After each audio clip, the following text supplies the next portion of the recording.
네, 안녕하십니까. 저 안동대학교 사학과의 명예교수로 있는 김희곤입니다. 오늘 이 강의 주제를 국가, 정부, 의회를 세워서 독립운동을 펼친 나라 또 있을까? 조금은 도전적이고 이런 제목을 붙여보았습니다. 지금 보시는 이 화면에 이 건물은 아직도 이제 곧 완공될 대한민국 임시정부 기념관, 이제 국립이어서 제목이 국립 대한민국 임시정부 기념관의 그림입니다. 이 조감도가 곧 이제 현실로 이제 우리들 눈앞에 다가올 텐데요. 제가 여기에서 국가와 정부와 의회, 전 세계에서 수많은 나라들이 독립운동을 펼치는데 그런 독립운동을 펼친 나라 중에 국가와 정부, 의회를 세워서 독립운동을 펼친 나라가 과연 또 있을까? 이러한 제목을 붙이고 또 도발적으로 제일 아래쪽에는 대한민국 103년이라고 해서 연호를 써 보았습니다. 왜 이렇게 되었는지 이야기가 진행되면 이제 보시게 될 겁니다. 독립운동이라고 하는 것은 말이죠. 아시는 것처럼 침략하는 제국주의 국가가 있고 그 침략 제국주의 국가의 침략을 받아서 전 세계의 모든 식민지가 된 나라들은 다 저항을 하죠. 그 식민지를 즐기는 나라는 없단 말이죠. 그러면 전 세계에서 독립운동을 한 나라는 얼마쯤 될까요? 사실 그거 정확하게 말하기가 어렵습니다. 왜냐하면 너무 많기 때문에. 거꾸로 침략 제국주의 국가가 얼마나 되느냐? 그건 차라리 쉽습니다. 포르투갈, 스페인 시대에서 네덜란드 시대, 영국 시대, 그러면 프랑스가 따라 나서죠. 후발 국가인 이탈리아, 독일, 러시아 등등의 오스트리아 이런 제국주의 국가들이 따라 나오잖아요. 그 제국주의 국가의 그 원래 식민지였던 미국 같은 나라가 독립한 이후에 또 제국주의 국가의 대회에 참여하게 되고, 그리고 그 미국이 문을 열어서 이제 문호가 개방된 일본이 어찌 보면 막내로서 참가하게 되는데, 제국주의 국가라는 것은 이렇게 10서너 개 정도 이렇게 쉽게 이야기할 수 있겠죠. 그럼 나머지는 대부분 침략을 받아서 독립운동을 펼쳤단 말이죠. 그 독립운동을 펼친 나라가 다들 어떤 목표가 있어요. 공통 목표. 그게 뭐냐면 자주 독립국가라고 하는 것. 그러니까 당연히 자주 독립국가를 만들어야 되죠. 또 하나 중요한 것은 근대국가를 건설하는 것입니다. 근대국가. 그러니까 이렇게 침략 제국주의 국가에 이겨서 독립을 해서 어쨌든 독립할 나라가 중세 군주국가로 가는 것이 아니라 근대 민주국가로 가는 것이다. 이 두 가지 목표는 세계 독립운동의 보편적인 현상이에요. 그런데 한국은 그 전 세계 식민지 해방운동, 독립운동 속에 어느 정도의 성격을 갖고 있을까? 보시면 한국은 제국주의 국가, 침략 국가의 바로 옆에 있는 인접 국가입니다. 인접 국가에 그것도 직접 통치를 받습니다. 인도 같은 경우는 영국이라고 하는 멀리 있는 원격지에 있는 나라의 통치를 받거든요. 그러다 보니까 또 직접 통치라기보다는 일본이 우리를 통치하는 것보다는 약간의 간접 통치 성격을 갖고 있습니다. 그리고 남아프리카 공화국이라고 하는 저 남쪽의 남아프리카 공화국이라고 하는 것과 침략한 영국을 비교해 보면 그 두 국가의 문화 격차가 엄청나게 크잖아요. 그럼 쉽게 식민지가 돼요. 한데 침략한 일본보다 우리 침략당한 한국이 문화적으로 더 위에 있었다고 자부해온 사람들이 우리 한국인들이거든요. 그러니까 인접국가의 직접 통치라고 하는 최악의 통치 조건과 침략 국가에 대응하는 이 식민지로서 우리가 갖고 있는 저항성이 가장 강한, 그래서 전 세계에서 인접 국가의 통치를 받은 경우를 생각해 보면 전 세계에서 식민지가 많아가지고 해가 지지 않는다는 나라가 영국이잖아요. 그 영국 바로 곁에 있는 아일랜드가 바로 그 영국의 식민지 생활을 하지 않습니까? 침략을 받고 또 준식민지가 되고 반식민지가 되고 식민지가 되고 그것이 800년이 넘어요. 그러니까 아주 거기도 어려운 악조건이죠. 그런 속에서 투쟁성은 최강이다. 아일랜드의 독립운동이나 한국의 독립운동을 보면 전 세계 식민지 해방운동, 식민지 해방운동이란 말도 쓰고 독립운동이란 말도 쓰는데 거기에서 우리 한국의 독립운동이 투쟁성이 최강이라고 하는 이야기를 미리 드리고 시작을 합니다.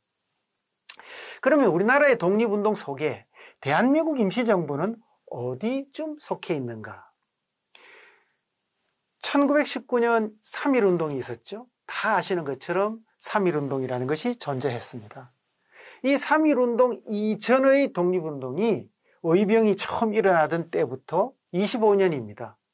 그리고 3.1운동 때부터 우리가 해방될 때까지가 26년이에요. 쉽게 이야기해서 50년이라 합시다. 우리들의 독립운동을 50년으로 본다면 그 이전의 것을 전반기, 그 뒤의 것을 후반기라고 정리를 해보죠. 이렇게 전반기에는 의병전쟁이라고 하는 아주 강한 저항운동이 유림 중심으로 일어났는데 이 의병을 추구했던 분들은 대부분 군주주의 국가를 꿈꾸는 거예요. 우리 임금이, 황제가 주권을 가진 거죠. 하지만 서양의 과학 문명을 받아들여서 우리를 더 강하게 만들어 보자고 하는 애국 계몽운동가들은 그렇게 강하게 나아가되 공화주의 국가를 만들려고 하는 꿈을 꾸게 됩니다. 그래서 여기서 보수와 진보라고 하는 두 개의 계열로 나뉘게 돼요. 이 1910년에 나라 망할 때도 이 보수와 진보가 손을 잡지 못하고 등 돌린 상태에서 나라가 망하는 거죠. 그리고 1915년에 와서 광복회라는 것이 만들어지면서 처음으로 의병 계열과 계몽운동 계열이 합류하는, 즉 독립운동사 전반기에도 보수 진보가 있고 그 보수 진보가 나라를 뒤 5년이나 지나서 이제 합류를 하더라, 이런 이야기입니다. 근데 3.1운동 때 우리나라에 사회주의가 들어오거든요. 그러면 후반기에도 또다시 보수 진보로 나뉘어져요. 보수 진보라고 하니까 요즘 이야기하고 비슷한 것 같죠. 그래서 이때도 독립운동이 두 개로 나누어지게 되면 이것을 통합하는 운동이 1926년에 60만세 운동, 신간에 이렇게 나타나는 것이죠. 나뉘면 통합을 시도하더라. 그래서 그 전에 25년의 독립운동을 전반기라고 하고 25년 이후에 3.1운동 이후에 독립운동을 후반기를 이제 독립운동 후반기라고 할 때 대한민국 임시정부는 어디에서 나오는가? 바로 3.1운동으로 탄생하게 되는 겁니다. 3.1운동으로. 어떻게? 우리가 오등은 자에 우리들은 이에 조선의 독립국임과 조선인의 자주민임을 선언하노라. 독립국을 선언했지요? 그럼 독립국을 선언했으니까 독립국 어디에 만들어야 될 것 아니에요. 그래서 만들어진 게 대한민국 임시정부입니다. 여기에서 하나 짚고 넘어야 될 것은 대한민국하고 임시정부는 다르다는 거죠. 대한민국은 국가 이름이고 지금 예를 들어서 대한민국 정부라고 할 때 대한민국은 국가고 행정부가 있지요. 또 대한민국은 국회가 있습니다. 그죠? 그러니까 대한민국은 국가 이름이고 그것을 이끌어 나가는 정부와 국회와 사법부가 있지 않아요? 그처럼 똑같이 대한민국은 국가 이름이고 그 국가를 운영해 나가는 것이 정부, 국회, 입법부, 사법부가 있었다. 그런데 우리가 늘 상해임정, 상해임정 이렇게 부르는 바람에 대한민국이라는 국가가 있었다는 사실을 사실 놓치고 사는 사람이 많았어요. 국가와 정부가 잘 구별이 안 된다는 말이죠. 그런데 3.1운동 때 우리가 독립국임을 전 세계에 선포하고서 파리 강화회의에 김규식 선생이 가서 우리를 독립시켜 달라고 요구를 하지요. 그럴 때 상하이에 모인 우리 독립운동가 대표들이 4월 10일 날, 그게 1919년 4월 10일 날 밤에 회의를 거쳐서 11일 날 아침 10시에 모든 걸 결정하게 되는데 그 결정하는 헌법이 대한민국 임시헌장이에요. 임시헌장은 임시헌법이라고 합니다. 왜냐하면 9월달 되면 이것도 임시헌법으로 이름을 바꾸어요. 제1조를 볼까요? 대한민국은 민주공화제로 함. 이것은 사실 지금 현재 헌법하고 똑같습니다. 대한민국은 민주공화제로 한다. 이때 대한민국은 국가 이름입니다. 이 대한민국은 국호라는 것이죠. 민주공화제라는 것은 이건 정치체제를 말하는 것이죠. 우리 역사가 5,000년이든 만년이든 간에 우리 한국의 역사에서 최초의 민주공화제의 국가가 만들어진 거죠. 그런데 그 대한민국은 지금 현재 국가라고 하는 것이 국토와 주권과 그다음에 국민을 다 갖고 있어야 되는데 이것을 빼앗긴 상태잖아요. 그래서 어떻게 해야 돼요? 그래서 나라 밖에서 임시정부라고 하는 행정부와 임시의정원이라는 입법부가 이 대한민국을 운영을 하다가 나중에 국토를 회복하게 되면 1년 안에 뭐를 소집한다? 국회를 소집한다. 이 이야기는 우리가 국토를 회복하게 되면 임시의정원은 국회가 된다는 거지요. 그럼 임시정부는 임시만 떼고 정부가 되는 거예요. 대한민국은 국가 이름이거든요. 그리고 여기 뒤에 밑에 나오는 대한민국 원년하는 것은 연호입니다. 우리가 전통시대에 중국의 연호를 늘 사용하면서 우리들의 독자적인 연호를 대부분 사용하지 못했잖아요. 근대에 들어오면서 이제 연호를 쓰면서 대한민국이라는 연호를 쓰게 되는 겁니다. 융희 황제도 있었고 광무 황제도 있었는데 그 황제들이 주권을 포기했기 때문에 주권을 빼앗겼기 때문에 그 주권을 국민이 가지는 거고 그 국민이 지금 외세에 짓밟혀 있기 때문에 독립운동가들은 그 주권을 되찾아 국민들에게 돌려줘야 된다라고 하는 것이 이것을 만들어간 사람들의 뜻이었거든요. 자, 그래서 정리하자면 대한민국이라는 국가가 있는데 민주공화제를 선언한 최초의 헌법이 1919년 4월 11일 날 나왔는데 그 날이 우리는 대한민국 원년 4월 11일이라 하더라. 그리고 국토를 회복하고 나면은 즉 국내로 들어가게 되면은 임시정부는 정부가 되고 임시의정원은 국회가 된다. 지금 그대로 온 거죠. 그대로 왔습니다. 여기에서 또 주목할 만한 것은 제3조에 남녀 빈부의 차가 없고 일체평등함. 우리 역사에서 남녀 평등을 명문화한 최초의 헌법이 바로 이때입니다. 대한민국 원년. 이것은 영국의 여성들이 완전한 참정권을 가지는 것이 1928년이거든요. 우리는 임시의정원에 여성의원, 요즘 말하면 국회의원이 등장하는 거죠. 그러니까 굉장히 빠릅니다. 그래서 흔히 말할 때 이 혁명이라고 하는 것을 어떻게 평가를 하느냐. 3.1 독립운동에서 독립국으로 선언을 했는데 그 독립국가 이름을 뭐라고 할래? 대한민국으로 한다. 그래서 대한민국을 건립하고 다만 해외에서 있으니 이것을 어떻게 임시정부와 임시의정원이 운영해 나가다가 국토를 회복하면 체제를 이렇게 바꾼다. 대한제국이라는 나라 이름에서 제국을 떼고 민의 주권을 가지는 대한민국으로 온다. 대한으로 무너졌지만, 대한을 잃었지만 이제는 되살리는 것은 황제가 주권을 가지는 것이 아니라 민의 주권을 가진다. 군주사회에서 민주사회로 오는 겁니다. 서양에서 우리가 시민혁명이라는 말을 쓰는 경우가 있는데요. 시민혁명. 이 시민이라는 말은 무엇을 의미하는가? 모든 국민이 참정권을 가지고 있는 시대. 그걸 시민사회라고 하거든요. 그러니까 유럽에서 자유민들이 참정권을 달라고 다 일어난 혁명을 시민혁명이라고 하잖아요. 지금 최근에 와서 우리가 3.1운동을 혁명이라고 부르자고 하는 이유가 최초의 시민사회, 즉 모든 국민이 참정권을 가지는 민주사회를 만들어낸 게 언젠가? 바로 3.1운동이고 3.1운동의 결실로 대한민국이 만들어졌기 때문입니다. 그래서 혁명이라는 말을 쓰는 것이죠. 자, 그러면 그렇게 만들어진 대한민국 임시정부는 어디에 존재했는가? 지금 이동로에 따라서 이렇게 흘러가고 있는데요.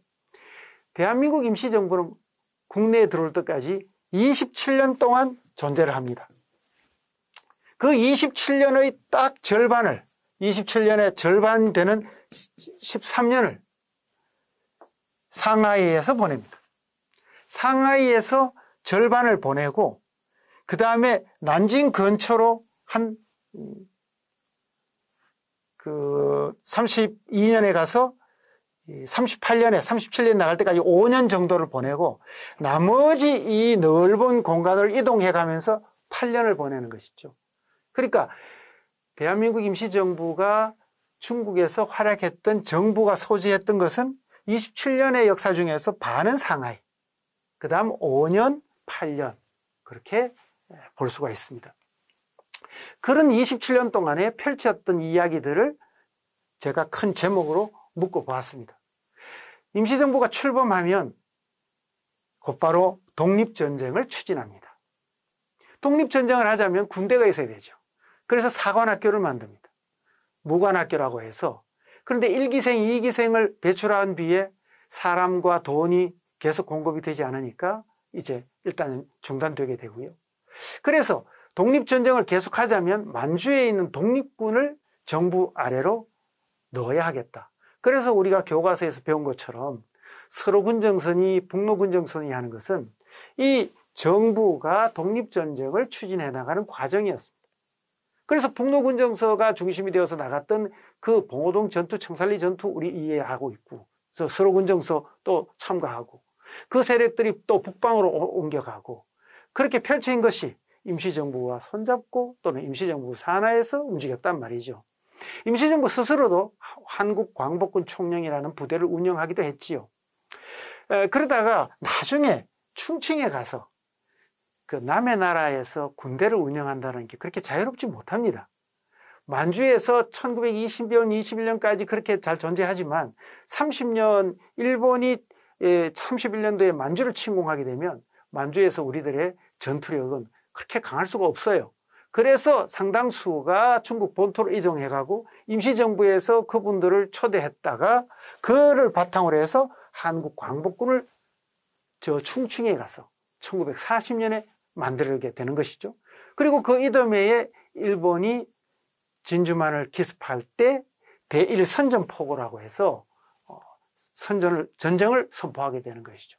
이것이 이제 독립전쟁에 관한 이야기고, 또 하나 외교 이야기는 우리가 그 대한민국 임시정부라는 것이 만들어지는 게 3.1 독립선언에서 독립국임을 선언했는데 그 뜻을 파리 강화회의에 가서 우리를 독립을 시켜달라고 요구한 거잖아요. 그 외교활동 과정에서 정부가 만들어지는 거거든요. 그래서 1차 세계대전 때 외교활동이 굉장히 강하고요. 또 2차 세계대전 때도 또 강합니다.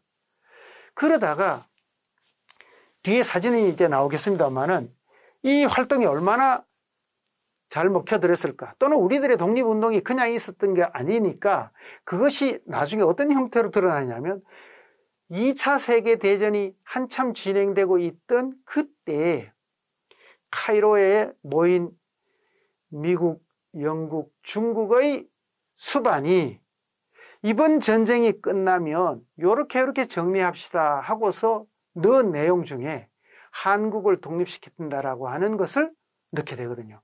거기는 한국 외에 다른 나라 없어요. 이번 전쟁이 끝나면 한국은 독립시킨다. 그렇게 명문화될 수 있었던 것은 바로 독립전쟁과 외교활동이 있어서 가능한 거거든요. 그 다음에 우리가 흔히 연통제, 교통국 뭐 이런 이야기를 쓰는데 이건 다름이 아니라 우리가 텔레비전에 지금도 제가 손에 들고 있는 것처럼 이거 리모트 컨트롤을 한단 말이죠. 원격 제어.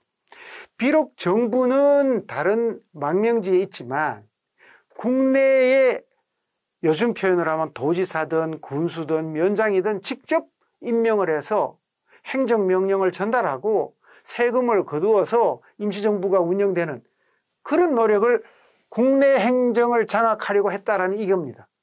그러기 위해서는 연통부라고 해서 군수, 면장을 만들어서 연결시키고 또 그 라인을 연결할 수 있는 교통국 체제가 있습니다. 그리고 독립전쟁이 일어날 경우에는 국내에서 일어나는 비밀 군사 조직도 있어야 합니다. 주비단, 또 그러한 의열투쟁기구인 의용단, 이런 것이 다 임시정부 조직입니다. 국내 행정을 장악하고 독립전쟁을 꿈꾸고 실질적으로 나아가고 있는 모습이죠. 그 다음 또 하나는 의열투쟁이라는 거예요. 의열투쟁은 우리가 이봉창 의거, 윤봉길 의거로 잘 알고 있고 의열단 의거로 알고 있습니다. 우리 의열투쟁을 뭐 9.11 테러처럼 그렇게 평가를 하는 사람도 간혹 있습니다. 그건 정말 역사를 모르는 이야기입니다. 우리 한국의 의열투쟁은 한마디로 하면 침략을 되받아친 반침략전입니다. 이건 뒤에 다시 설명을 하겠습니다. 또 27년의 독립운동 속에 놓쳐서는 안 될 중요한 이야기.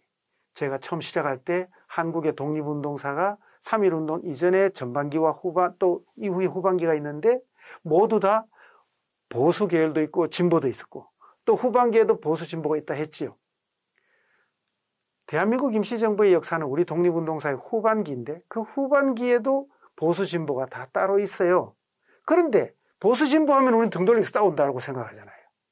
그런데 그것을 통합을 달성했다. 통합을 달성했다. 그래서 대한민국 임시정부는 나중에 들어올 때 좌우 합작 상태에서 들어옵니다. 우리가 분단 문제를 해결하는데 역사적인 교훈을 찾을 수 있는 것이 바로 임시정부의 역사이거든요. 그 이야기를 이제 조금 더 이제 재미있는 화면, 재미있을지 모르지만 화면을 봐가면서 말씀드리겠습니다. 우리 의열투쟁은요, 흔히 요즘 말해지고 있는 테러하고는 성격이 조금 다릅니다. 번역을 그렇게 하더라도 말이죠. 어떻게 다르냐면 한 번도 관계없는 민간인을 공격하거나 민간인을 살해하거나 그러질 않았다. 그럼 뭘 하느냐? 일본이 만주를 침략하고 상해를 침략하고 이렇게 침략 전쟁을 벌일 때 우리가 그것을 대받아쳐서 침략 책임자, 최고 책임자가 일본 왕이겠죠?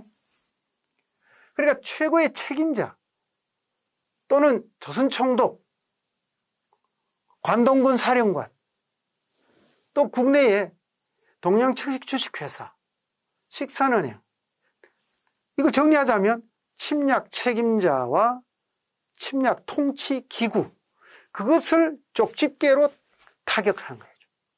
물론 우리가 대단한 규모의 군대를 가지고 있어서 일본과 전면전을 벌일 수 있었다면 그렇게 하진 않겠죠. 하기야 그렇게 대규모 전면전을 할 수 있는 능력이 되었으면 나라를 잃지도 않았을 거예요. 그런데 나라를 잃은 뒤에 우리들이 목표했던 것은 일본은 침략 전쟁을 계속 확대할 것이고 그러면 우리는 준비를 해뒀다가 연합군에 가담해서 일본과 싸워서 우리의 몫으로 독립을 되찾는다 이거거든요. 그래서 군대가 금방 조직이 안 되고 힘드니까 소수의 정예병력으로 타격을 가하는 반침략전, 침략을 되받아치는 것이거든요. 그러니까 한인 애국단 같은 경우는 만철 총재를 저격한다거나 관동군 사령관 만철 총재 저격 시도하던 팀이 가다가 대련에서 잡혔죠. 조선총독 처단 팀도 있었고요. 그 중에서 윤봉길의고도 존재하는 것이죠. 이 상해를 침공해서 이겼다고 승전했다고 무차별로 중국인 민간인 지역을 휩쓸어 놓고서는 이겼다고 승전 기념식을 하던 그날 일본의 왕의 생일날 그 승전 기념식을 하는 단상에 폭탄을 던져서 처단을 했던 것이죠. 우리들의 의열투쟁, 임시정부의 의열투쟁은 결코 민간인들에 대한 불특정 다수에 대한 무차별 부도덕한 그런 테러와는 다르다. 그런 것을 또 말씀드립니다. 이것은 일본에게 대한민국 임시정부가 일본에 대하여 선전을, 즉 전쟁을 선포한 겁니다. 전쟁이 끝난 뒤에 일본이 항복하고서도 끝내 한국을 연합군에 집어넣는데 끝내 반대해서 우리가 그 조약 참가자로 들어가지를 못했지만 우리가 분명한 것은 일본에게 선전을 포고했다라는 사실이고 독일군에게도 선전을 포고했죠. 이 사진은 제가 앞서 말씀드린 대한민국 임시정부가 좌파와 우파와 좌파의 통일을 만드는 그 좌우 합작을 이룬 통합정부라고 말씀을 드렸던 겁니다.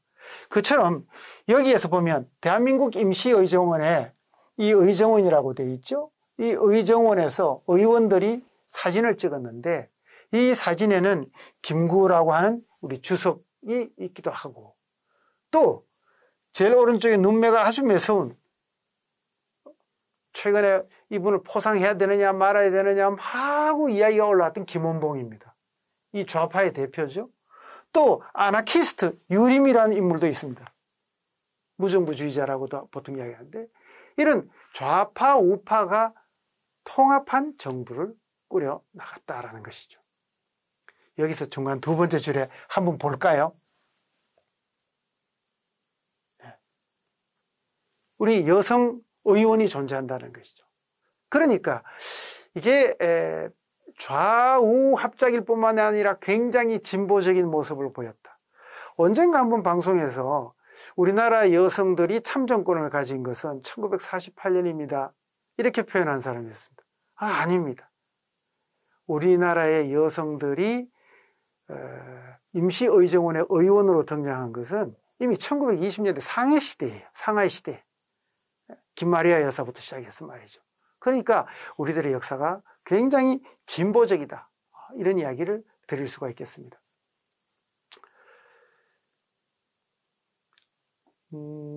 여기 이 사진은 한국 광복군의 모습입니다.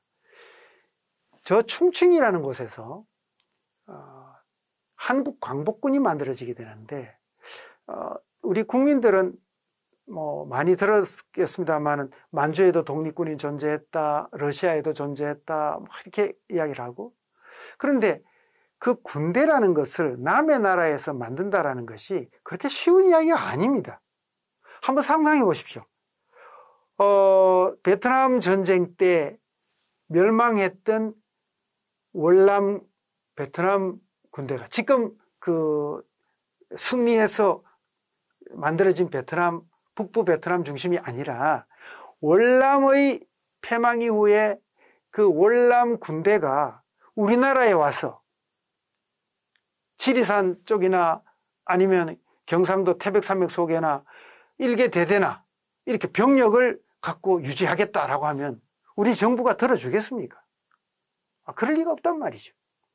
그래서 남의 나라에서 우리 군대를 유지한다는 것은 그 나라 그 정부에 도움이 되지 않고서는 안 됩니다. 그래서 러시아 정부의 영역에 들어가는 우리 독립군은 러시아의 간섭을 받게 돼 있고 또 도움도 받아야 합니다. 먹고 살아야 되고 무장도 해야 되고, 그와 마찬가지로 충칭에 가 있는 이 대한민국 임시정부는 장제스가 이끄는 중국 국민당 정부의 절대적인 지지를 받아야만 운영을 할 수 있단 말이죠. 또 그들은 항일 전쟁을 벌이는데 우리가 활용 가치가 있어야 됩니다. 그래서 각 전방기지에 나가서 군사적으로 활동할 수 있어야 되거든요. 어쨌든 그래서 광복군을 만들 때 이날 지금 이 사진은 충칭의 새벽에 자링하우스라고 하는 호텔인데, 이 깎아지른 절벽에 붙어있는 호텔입니다. 일본군의 공습이 막 시작되기 전에 새벽 안기가 자욱한 시각에 자링하우스에서 한국 광복군을 창설하고, 거기에 우리 정부 요인들도 있고 중국 국민당 정부의 요인들도 참석을 하고 사진을 찍고, 여기에는 여군도 존재하죠. 여기 키 작은 여군은 그 지청천 장군 총사령관의 이 총사령관의 따님이죠. 그렇게 해서 여기에서 광복군을 만들고 그 다음에 전방으로 가서, 전방이라는 게 요즘 시안으로 전방 부대를 내보내고 총사령부를 또 이동해 가서 일본군과 맞서고 있는 중국 부대가 있으면 그 전선을 넘어서서 그 사병들에게 우리 한적 사병, 우리 정병으로 끌려온 한적 사병이든 학병이든 이 한국인들 또는 후방에 전선 후방을 따라다니고 있는 한국 청년들, 장사를 하기 위해서 이런 사람들을 하나하나 포섭을 해서 어느 날 보니 100명 이런 식으로 해서 이들을 장교 교육을 시키면서 한국 광복군이 성장하게 되는 것이죠. 그날 한국 광복군 총사령부가 만들어지게 되면 거기에는 많은 중국 대표들이 와서 축하 서명을 해줍니다. 큰 천인데요. 한국 광복군 총사령부 성립 전례 때 서명을 해주는 거란 말이죠. 그 서명을 했을 때 요인들이 쭉 서명을 하게 되는데, 그 중에는 좌파 우파가 다 있다. 이때가 중국 국민당과 중국 공산당이 손잡고 있을 때라 저울라이라고 하는, 우리가 주얼레라고 하는 이런 인물도 충칭에 와 있었을 때거든요. 그래서 이 주월래라는 인물이 다른 분이 와서 대필로 이 주월래라는 이름을 서명을 하고, 동필무라고 하는, 둥피오라고 하는 중국 공산당의 대표도 서명을 축하해 준단 말이죠. 아주 유명한 뭐 항엄이라든지 백숭이라든지 손과 손커라든지 아주 중국의 대단한 인물들이 이날 참석해서 한국 광복군 총사령부 성립을 축하해 주는 거죠. 이 사진은 시안에서 우리가 흔히 김준엽, 장준하 이렇게 이야기를 하면서 광복군으로 양성되었던 분들이 시안에서 제2지대에 소속되어 있었는데, 이분들에게 OSS라고 하는 미국의 전략 첩보국이 있습니다. OSS. 이것이 이제 나중에 CIA가 되는데요. OSS가 중국 전구에도 OSS가 있고 태평양 전구에도 OSS가 있습니다. 이때는 한반도가 중국 전구 소속입니다. 그리고 중국 전구를 관할하는 전략첩보국 OSS 사령관 도노반 소장과 백범 김구 주석이 만나서 뭘 하는 날이냐.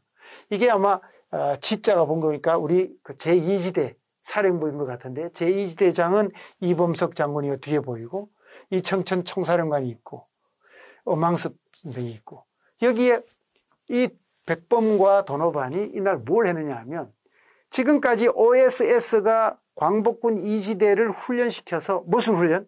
국내에 침투시켜가지고 정보를 중국에 있는 연합군에게 보내는 그 훈련을 시켰단 말이죠. 그래서 그 국내로 진입하는 진입부대, 국내 진공작전이라고 하는데, 그 진공작전에 두 나라의 대표가 합의를 한 날입니다. 그리고 침투를 하죠, 보내죠. 그런데 그 비행기가 다시 돌아옵니다. 왜? 최후 리허설이었어요. 그리고 그 다음날 출동하려고 했는데 그날 밤에 일본이 항복한다라는 비밀 전문을 해독하게 됩니다. 그래서 국내 진공작전이 스톱되어 버리는 거죠. 어쨌든 이것은 미국 OSS 사령관과 대한민국 임시정부의 주석이 국내 진공작전에 합의했다. 미국의 비행기로, 그 다음에 미국의 훈련을 통해서 양성된 이 침투 부대가 국내로 들어오게 하는 그런 것이 합의된 날, 이런 모습입니다. 이 사진은 꽤 조금 오래됐는데요. 어떤 방송의 드라마 여명의 눈동자라는 게 있었어요. 거기에 보면 그때 촬영을 중국의 9.11 계림이라고 하는 그런 쪽에서도 촬영하고 그랬는데, 실제적인 것은 인도 버마 지역에, 미얀마 지역에, 이 인도 미얀마 지역의 영국군이 일본군에 맞서 싸우면서 고립되어서 굉장히 어려움을 겪을 때 일본어와 영어를 구사할 수 있는 정보장교를 요청을 합니다. 그래서 파견된, 광복군에서 파견하는 것이 바로 인면전구 공작대, 인면이라는 인도 미얀마라는 뜻입니다. 인면. 그 영국군의 요청에 따라서 그쪽의 대표자죠. 우리 광복군 8명이 파견되어 가서 일본군에 포로를 심문하고 그 일본군의 전문을 해독하고 또 암호를 번역하고, 그리고 일본군들에게 대적 방송도 하고, 이게 진영에 나누어서, 그래서 이런 연합군으로서 활동을 펼쳤다 이 말이죠. 그리고 앞서 이야기했던 카이로 회담은 이게 1943년도 11월이니 이제 태평양 전쟁이 이제 일본이 점으로 가고, 이제 루즈벨트가 생각해 봐도 이 전쟁은 확실히 이기겠다 하고 앞이 내다 보이는 상태죠. 그래서 여기에서 이 태평양 전쟁이 끝나면 팽호 열대는 너희들이 가져가라, 이런 식으로 이제 이야기가 나오는 것이죠. 그럴 때 장제스가 루즈벨트에게 한국의 독립을 반드시 보장한다고 넣자, 이렇게 주문을 하게 됩니다. 한 번만 한 것이 아니라 그 이튿날 또 이야기를 합니다. 그러니까 루즈벨트 생각 속에는 장제스가 한국을 먹으려고 그러는가 보다. 이런 이야기를 나중에 루즈벨트가 그 아래 사람한테 표현을 했다라는 그런 비망록 기록도 있지요. 그러니까 장제스가 집요하게 이 전쟁이 끝나면 한국을 독립시킨다는 것을 명문화시키자. 장제스가 왜 그랬을까요? 장제스가 출발하기 전에 그보다 5월 달에 김구 주석, 김규식 부주석, 조소왕 외무부장, 그 다음에 김원봉 국무부장, 이렇게 이청전 총사령관 5명이 장제스를 만나서 이번에 카이로 회담에 반드시 한국을 독립시킨다고 명문화해 주십시오. 그 이야기를 거듭거듭 요청을 합니다. 우리들이 활동해온 것도 있지 않느냐. 그래서 장제스는 그곳에서 루즈벨트와 처칠에게 한국 문제를 집요하게 이야기하게 되고 유일하게 한국의 독립을 보장하게 되는 것이죠. 그래서 해방된 뒤에 우리나라에 들어온 러치 군정장관이 열강 영수회담의 그 합의사항을 진행하러 왔다고 이야기를 하는 거거든요. 독립을 시키려고 왔다. 그러면 그 과정이 필요하지 않느냐. 그것을 이제 얼마간의 군정기간이 필요하다는 이야기가 되는 셈이죠. 어쨌든 이 인도의 네루가 그 당시에 감옥에 있었는데 이 소식을 듣고 보라 얼마나 한국이 대단한 나라냐 하고 그런 편지를 딸에게 써서 보냈죠. 그 내용이 네루의 편지 옥중에서 보낸 서신이 묶어서 세계사 편력이라고 시중에 나와 있습니다. 우리나라의 세계사 편력으로 나와 있는데 그 딸이 바로 인디라 간디죠. 그 네루가 한국인의 항쟁, 저걸 보라. 국제 열강들이 인정하는 모습을 이제 그렇게 이야기를 하게 되는데 우리들의 활동의 결과죠. 자, 대한민국 임시정부는 1945년 그러니까 대한민국 27년에 귀국을 합니다. 그런데 아쉽게도 8월 15일 날 해방이 되었지만 이분들이 금방 들어오질 못해요. 왜냐하면 임시정부라고 하는 위상을 갖고 귀국을 해서 이분들이 선언을 하거든요. 8.15 이후에 직후에 대한민국 임시정부는 우리 정부를 직접 국민들에게 갖다 바친다. 받들어서 봉환을 한다. 우리가 처음에 뭐라 그랬냐. 황제가 주권을 포기하는 순간 그 주권은 국민이 가지지 조선총독이 가지는 게 아니다.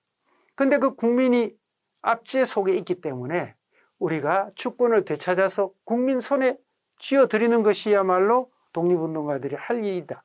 이런 스토리의 이야기는 1917년 대동단결 선언에서 이미 나왔거든요.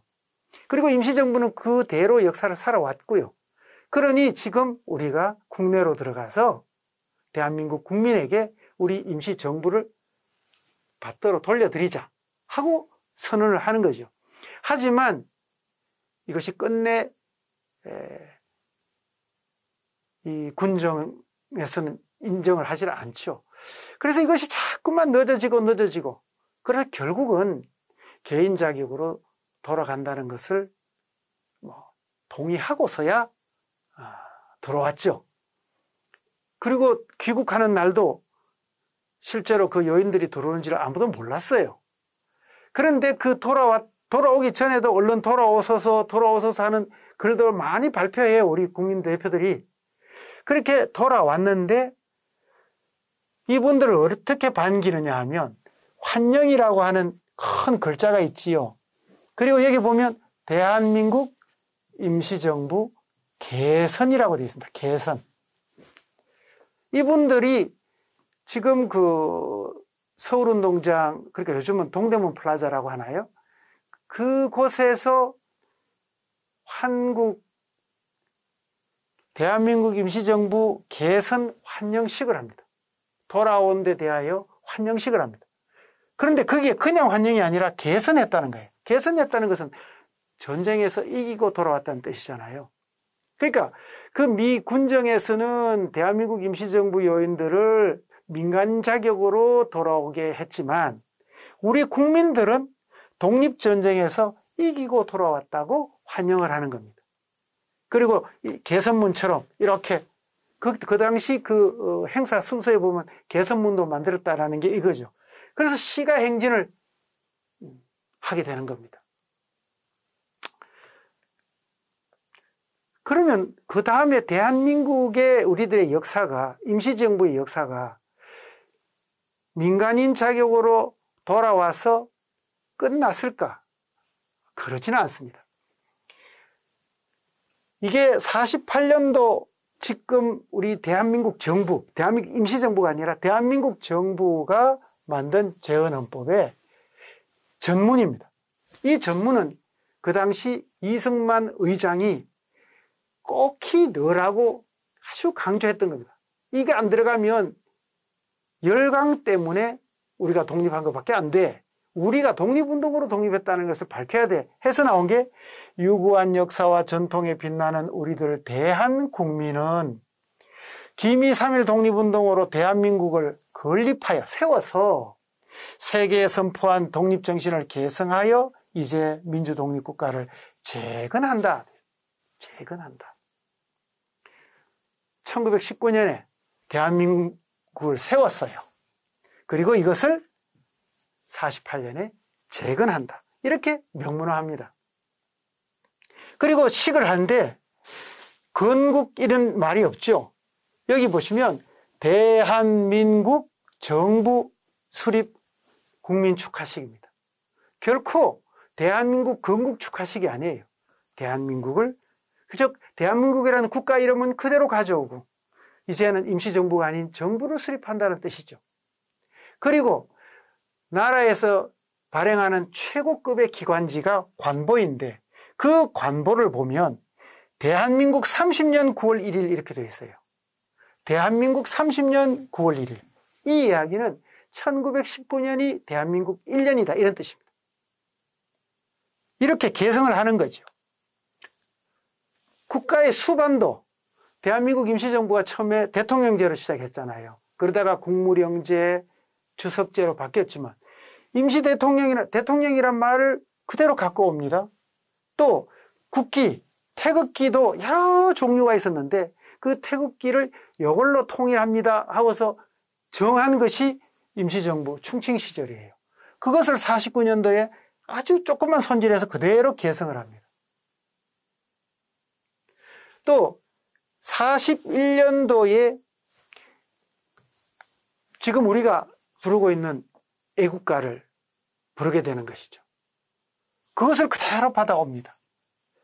수반, 국기, 국가, 아까 이야기했던 국호, 연호 모두 그대로 받아온다. 자, 그렇다고 한다면 대한민국 임시정부 우리가 두 개를 묶어 놓으니까 대한민국과 임시정부가 똑같은 것인 것처럼 또 상해임정 하니까 정부만 있는 것처럼 보았지만 그건 아니죠. 대한민국이라는 것은 3.1 독립선언에서 우리가 독립국임을 세계에 선포했고 독립국을 선포했으면 이름이 있어야 될 거 아니에요. 그래서 대한제국으로 망했는데 우리가 새로 세울 나라는 미니 주권을 가지는 대한민국입니다 라고 만들고 다만 국토를 빼앗긴 상태에서는 임시정부와 임시의정원이 이것을 운영하지만 이거를 중심으로 독립운동을 펼쳐나가지만 국토를 회복하며 국회가 된다. 정부가 된다. 그래서 지금 우리나라는 대한민국 정부와 대한민국 국회가 운영을 하는 체제이지 않습니까? 그래서 정리를 해보자면은 우리가 독립운동으로 근대국가를 세운 나라다.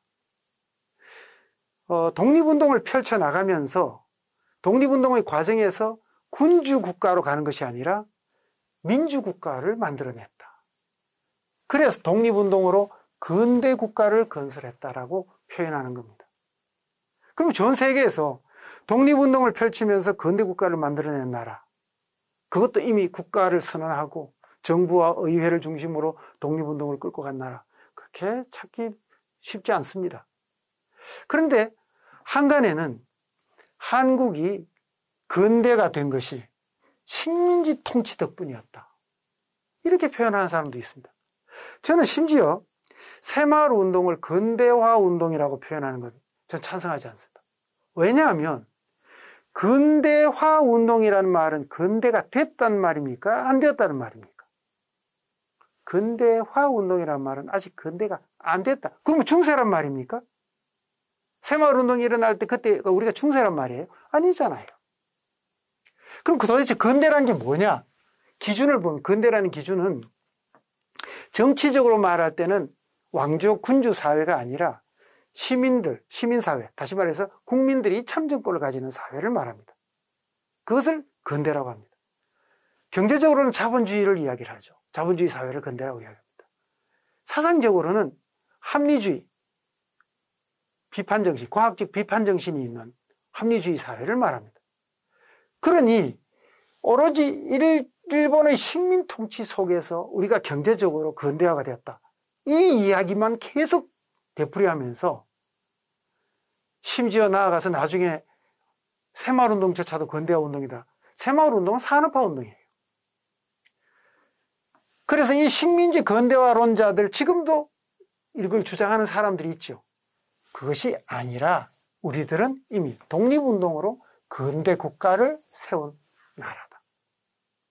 그런 세계사에서 보기 드문 사례에 속한다. 이런 이야기입니다. 또 하나는 대한민국 정부가 지금 오늘날의 헌법에서도 대한민국 임시정부의 법통을 개성한다고 천명을 하고 있습니다. 대한민국과 정부는 대한민국과 임시정부를 그대로 개성해왔고, 그래서 1948년 대한민국 30년에 만들어진 헌법에도 재건한다고 되어 있었고, 지금 현재 헌법에도 그 정신을 개성하는 걸로 천명해 놓았습니다. 이것이 이제 국가 역사의 국가사적인 차원의 가치를 갖고 있다는 것이죠. 한데 돌아보면 우리들은 지금까지 대한민국 임시정부에 또 대한민국과 임시정부를 구분해 놓고 보는, 또는 대한민국과 정부, 옛날에는 독재 정권에 맞서 싸울 때 그 사람들을 반국가 사범으로 몰아가는 바람에 국가와 정부를 구별하지 못하던 시대도 있었어요. 하지만 지금은 다 잘 압니다. 국가와 정부는 다르다는 걸. 그러니까 대한민국 임시정부는 대한민국을 세워놓고 국토를 되찾는 독립운동을 펼치고, 그 독립했을 때는 임시를 떼고 정부가 되는 것. 그것을 우리는 헌법으로 그냥 그대로 국가 이름, 연호, 태극기, 국기, 그 다음에 국가, 애국가, 모든 시스템을, 또는 대통령제, 이것까지 이제 가져왔지요. 그런데 그 역사를 한 손에 볼 수 있고 체감할 수 있는 것이 없어요. 마구 건국론이 뭐니 희한한 이야기가 나와서 딱 보면, 아, 대한민국이 그때 만들어졌어? 그때는 임시정부 시대이고 지금은 정식 정부 시대이구만. 그것을 눈으로 보여줄 곳이 필요해요. 그래서 기념관을 짓자. 이 역사적인 가치를 여기에 지금 담아내야 되겠다. 그래서 여러분들이 머지않아서 국립으로 만들어지는 대한민국 임시정부 기념관을 보시게 될 것이고, 그 자리에서 우리 대한민국이라는 국가 이름이 언제 어디에서 누가 만들어냈고, 또 그것을 오늘날까지 어떻게 개성해 왔으며, 그러한 것이 세계의 남미나 또는 아프리카나 아시아나 수많은 독립운동을 했던 나라들 가운데는 우리가 얼마나 위상을 갖고 있는가를 확인할 수 있게 될 것입니다. 제가 마지막으로 나라 사랑 우리 차례다. 그 독립운동가들의 그 역할들이, 그 몫이 결국 이제는 우리가 나설 차례이다 하고 연호를 한번 여러분들께 제시해 봅니다. 서기로만 사용하던 이 연호, 저는 올해가 대한민국 103년이라고 관로해서 씁니다. 우리 주변 나라들 보면 일본도 그렇고 대만도 그렇고 지금 헤이세이다, 민국이다, 중화민국이다 이렇게 쓰는데, 우리는 우리 연호를 잃고 서기만 쓰고 있죠. 그래서 올해는 대한민국 103년 2021년입니다. 이때까지 들어주셔서 정말 고맙습니다.